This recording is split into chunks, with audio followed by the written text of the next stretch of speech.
Hello there!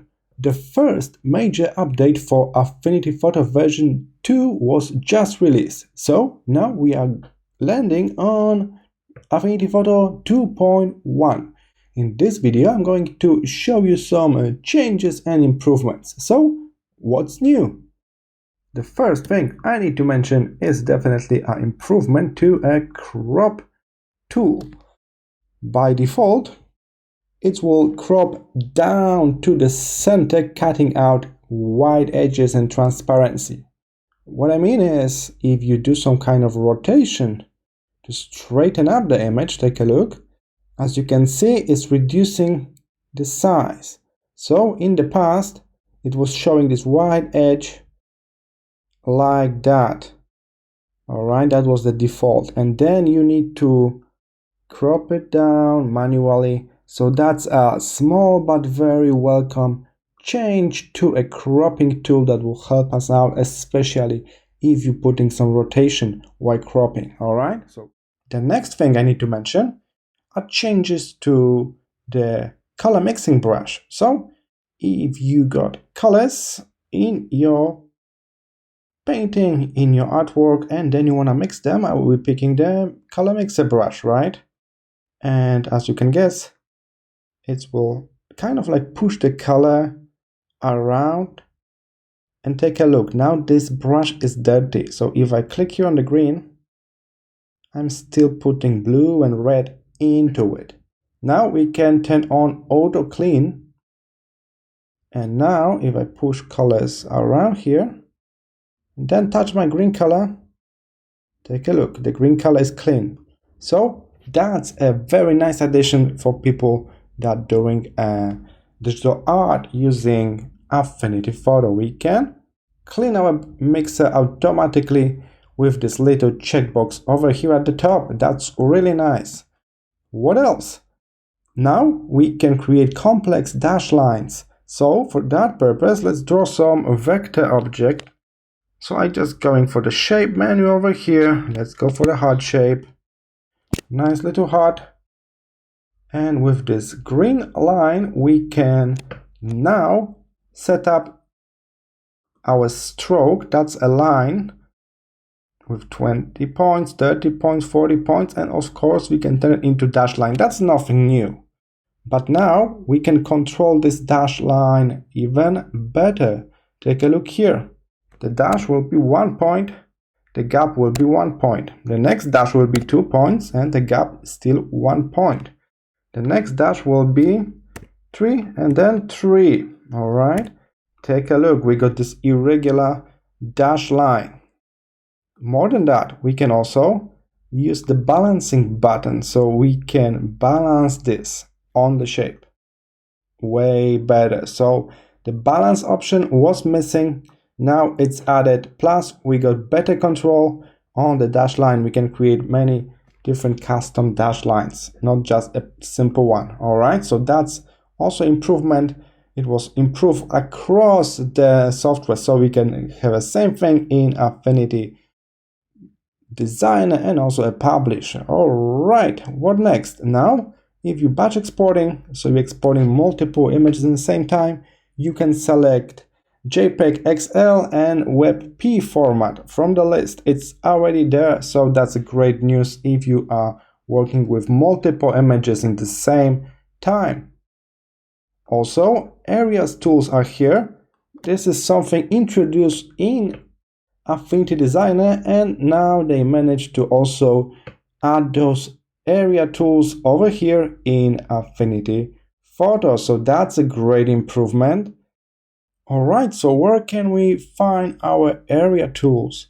You may have to add them manually, so because our tool panel, as you can see, is kind of full by default. So let's try to search for them. Let's go for the view and we will customize tools. Now we can see all tools and we can move them in and out with our toolbar. Alright, so at the very bottom of the list there are new tools like measure tool and area tool. So that's a new thing, bring from designer, as I mentioned, so we can put them around and then we can use them in our design. So for example, if I got some kind of shape like that, let's make it more complex. So I will add those two objects together, right click and geometry add. All right, and now with this area tool I'll be able to see the area of that, and I hover my mouse on the edge, I can see how long it is. So if you're into making maps, this will be perfect for you. And of course, we can also check with this measurement tool as well. Right now I'm working with pixels, but of course you can set up your document in meters, and you can also set up the scale. Right now it's 1:1. We can change that here. This way you can make plans that actually will have a proper measuring on them. All right, so area tools are not only in Designer, we can also use them in Affinity Photo. What else? Guide improvements. As you know, we can drag guides from our rulers, and this way we will be able to see them. And later on we can align objects that will touch and snap to our guides. And now they are greatly improved. They act more like objects. So we can, for example, use a smart duplicate by holding Command on keyboard and similar actions. So the guides are more like objects now, way easier to move them around, duplicate, etc. All right. So the guides are improved, lots of small changes to them, and it's all for the ease of use.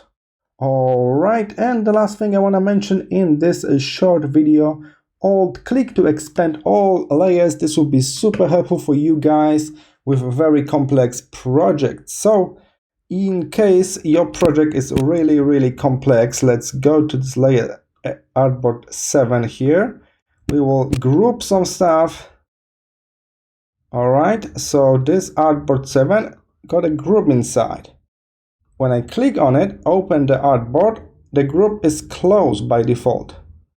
Then I need to click on the group, and if there's another group inside, I still need to click on the group. So let's make another group inside. All right, it's in the separate group. All right, this will be here. So we got groups and inside artboards. And now if I open this whole artboard, whole group with Alt clicked or Option on Mac, take a look. It's open all groups inside automatically. And same way with closing all. I can just close all. And then when I open it again, groups are closed already. So just for people with really complex projects, with Alt or Option click, you can expand or you can close all of the groups on the layer with just a one click. All right, so here are some changes in Affinity Photo version 2.1. We can Alt click to expand all. Guides are even better. Area tools are added from Designer. We can export into JPEG XL and WebP formats with the multiple images.